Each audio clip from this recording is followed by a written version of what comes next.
feeling when you just want to stay on your bed all day, not doing anything, just lazing around and or watching a movie.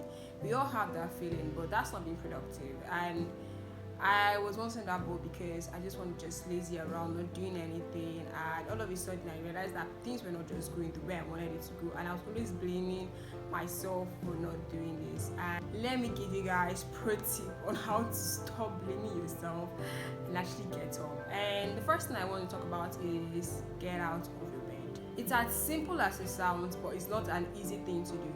If you are given an opportunity to pick between any free money and sleeping, or working and any money, a lot of us will pick sleeping and any free money, but that's not how life is. So you actually have to get up your bed. And one thing that I actually started doing is that after I wake up, I know it's very very hard, I tend to I do my morning devotion first. Then after my morning devotion, I started incorporating exercises into my morning routine. Morning exercises actually wake me up. Like, I know I can be very, oh my gosh, I love sleep. I'm not gonna lie, I really love sleeping. But when I start my morning exercise, I kind of feel alive, I feel awake, and it helped me throughout the remaining day. I don't even sleep as much as I do. My pro tip for you is find the routine that works for you, the morning routine that works for you. Early morning is actually the best time to be very productive. That is the time where you want to be very you have to utilize your morning for a table and a chair, and I start working. Because if I stay on my bed to say I'm working, I'm clearly just deceiving myself. So for most people actually feel very comfortable working on their bed. But if you know what works for you, stick with it. Next thing you have to do is create a to-do list. Creating a to-do list is one important thing a lot of us actually omit. When you create a to-do list, it's more or less like you say, because I things I have to do today, and it can be in a piece of paper, or you can just down on your phone or your PC. There are productivity apps like Notion, Google Notes. You can use that to map out your to-do list. Or you can do that to write that on your phone notes, the note that comes to your phone, or your normal scrap notes, anyone that you're comfortable with. And when I tell people to set to do, I don't say set 10 things to do, because most of us we tend to put unrealistic things that we want to do that day when we clearly know that we're not even going to go past 5. And it's not like, oh, I'm trying to curse out anybody or anything, but that's the reality of life. Most people are not that disciplined to actually do everything on it. So it's best to start at least with 3 or 5 to-do lists, and always start with the hardest one. Don't start with the simple. When you start with the simple one, you're actually already exhausted before you know it. And most times, if you look at it, the hardest tasks are actually the most important tasks for us to do. So when you start with the hardest tasks, you're actually able to cover up majority of your things that you put on your to-do list to do. And then simple things you can do that at night. That's the truth. You can do that at night. Drink enough water. Stay hydrated. It was a very hard thing for me to understand for a while, because I'm not someone that loves drinking water, but my sister, she's gonna help you to learn how to love drinking water. And I started loving drinking water, and not I love drinking water, but I started drinking water often, because in a day, let me not lie to you guys, in a day I can take like 1 cup of water in a full day, and to me it's more or less like, okay, I've taken water, I've taken water, that kind of stuff. But it's actually, I think the right amount of water to take is 8 cups a day. You should take enough amount of water, stay hydrated. It will help you to be productive by drinking fluid, water, H2O. Drink it, okay? And like our video that we did, where we talked about, I'm gonna leave it up for you guys, where we talked about wellness for everybody. She spoke more or less like, if you don't like taking water, you can actually substitute it for fruit juice. You can make your watermelon smoothie, because watermelon also has water in it. So, there's even this stuff where I see people do that. They infuse, they add fruits like lime, orange, watermelon and stuff inside like plain water to make it have scent. So you can also try that. Maybe that will work for you. Another way of staying productive is taking breaks. It's one thing to say I'm gonna finish all this thing before 5 hours. Yes, but why don't you also reward yourself by taking mini breaks? It could be 5 minutes break, it could be 10 minutes break. I realized something from one particular TikTok video that I watched. In her break, she was talking about how, so it was a law school blog, and in her law school blog, she set out her timer to read for 10 hours. Was it 10 hours? Sorry, 8 hours. I think it was 10 hours. I'm not really sure. I think 8 to 10 hours, and then she kept the breaks in between. Yes, she ate her food on the spot and everything, but her break was actually going through her flashcard. Your break could actually be you doing something related to that stuff, but not as taxing as the main work you have to do. So now, let's say for example, I told myself that okay, I want to film content today. I want to create design because I'm a graphic designer, and then I also want to maybe script out my videos. I can actually, maybe when I'm done creating content, or maybe I'm not done creating content, I'll just take a break. Or maybe I'm designing or something. I could actually take a break by just scrolling through Pinterest for design ideas I can see. That is me being productive and also going to be helping my design at the same time. Do you understand? If you're reading and you want to take a break, you could actually go and watch vlogs of people that are reading. That way, it's motivating you to actually continue your study because you have to pass that course.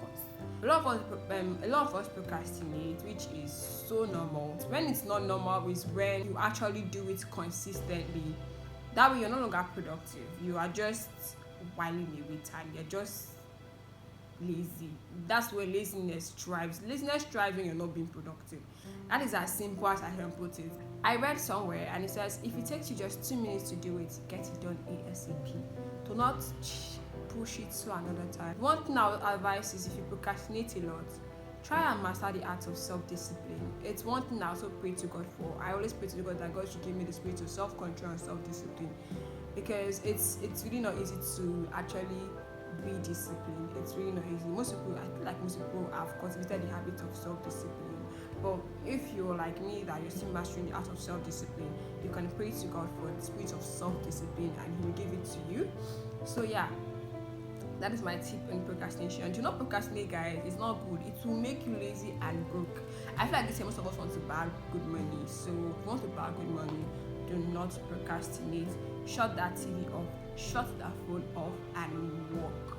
Okay? Learn that skill, learn that hobby, learn that thing. Learn, not procrastinate. The next thing I want to say is don't allow yourself to get overwhelmed. I went to church upper week Sunday, yes. And then the pastor preached about laziness, and for the longest time I actually had no idea that your girl was lazy.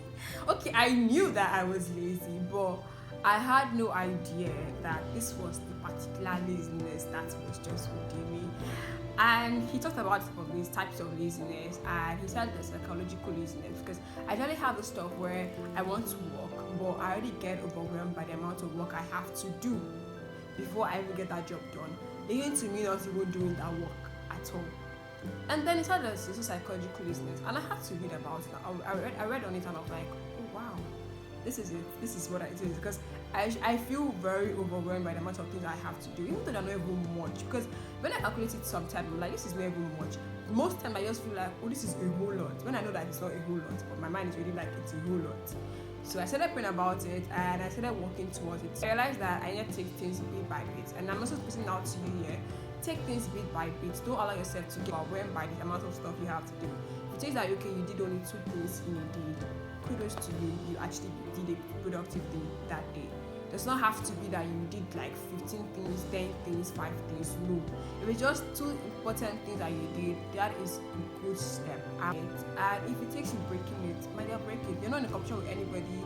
You're not running any race with anybody. This is your race, and you're running that race only with God. And you don't compare yourself, because yes, one thing we always do is compare ourselves with people. This person is going here because they can do. No. Bit by bit. Don't go over the top. Today I want to walk.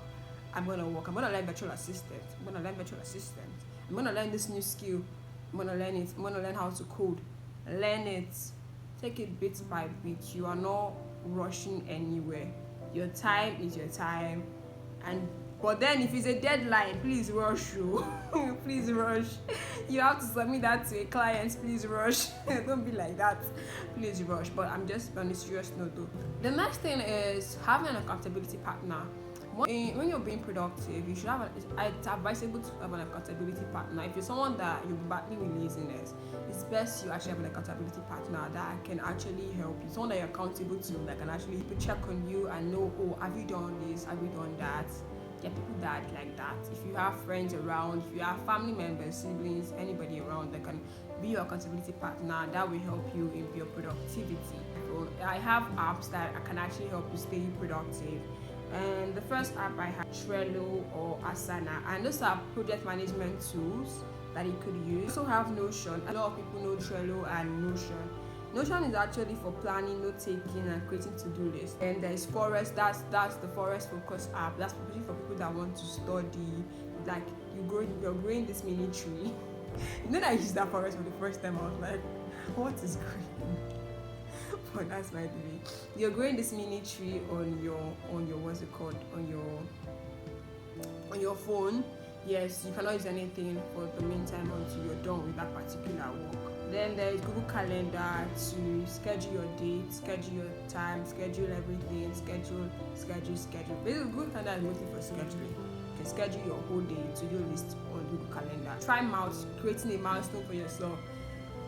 After 1 week of you being productive, you can gift yourself something. That is showing self-love. You can try after 1 month of doing this thing, I can gift myself something huge. Hey, self-love. So you could try that. That way you're building it as a habit to be very productive. So I want to also know in the comment section down below, what are the things that you're doing to stay productive? I want to really know that in the comment section down below. Let me know. Maybe it will help you too, because I'm also going to be productive. I'm just sharing my own 2 cents on how I'm staying productive. And if you share yours with me, I will be so glad to actually see it in the comment section down below. If you guys actually like this video, don't forget to subscribe. And if you got Europe, a holy nation, God's own people, and I will see you guys in my next video. Bye bye.